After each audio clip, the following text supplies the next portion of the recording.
मराठा समाज आता आक्रमक होताना दिसत आहे। छत्रपती संभाजीनगर येथे सरपंच मंगेश साबळे यांच्या वतीने छत्रपती संभाजीनगर ते जळगाव महामार्ग तब्बल 5 तास रस्ता रोको आंदोलन करण्यात आले।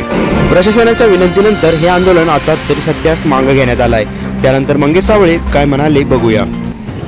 आज या संभाजीनगर जळगाव नॅशनल हायवेवर मराठा बांधवांनी सन्माननीय मनोजदादा जरांगे यांनी उपोषण मागे घ्यावं, नव्हे तर शासनाने त्यांना उपोषण मागे घेण्याचं भाग पाडावं व शासनाने त्यांच्या मागण्या मान्य कराव्या।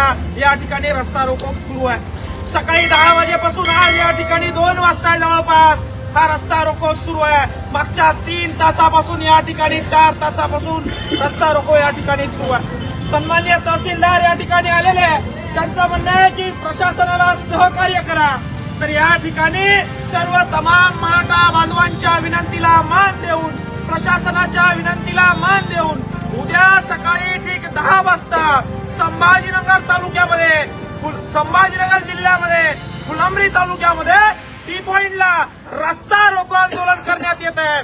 तरी सर्व शेतकऱ्यांना, सर्व मराठ्यांना मी आग्रहाची विनंती करतो की उद्या सकाळी ठीक 10 वाजता फुलंब्री टी पॉइंट या ठिकाणी आपल्याला बंद करायचं आहे। इकडे रस्ता रोको केलाय तर तिकडून लिल्लोडवरून गाड्या पाठवतायत, इकडून या ठिकाणी आळंदच्या त्या कमानीतून गाड्या पाठवतायत आणि या ठिकाणी फक्त अर्ध्या गाड्या तिकडून निघून जात आहे, अर्ध्या गाड्या इकडून निघून जात आहे। म्हणून मेन सरकारचं नाक या ठिकाणी फुलंब्री प्रशासनाचं, संभाजीनगर प्रशासनाचं काय असेल तर फुलंब्री टी पॉइंट आहे। आणि उद्या सकाळी 10 वाजता फुलंब्री टी पॉइंट रस्ता रोको आपल्याला करायचा आहे।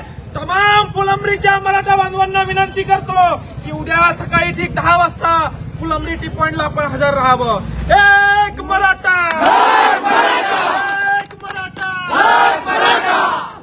जय जय जय जय जय।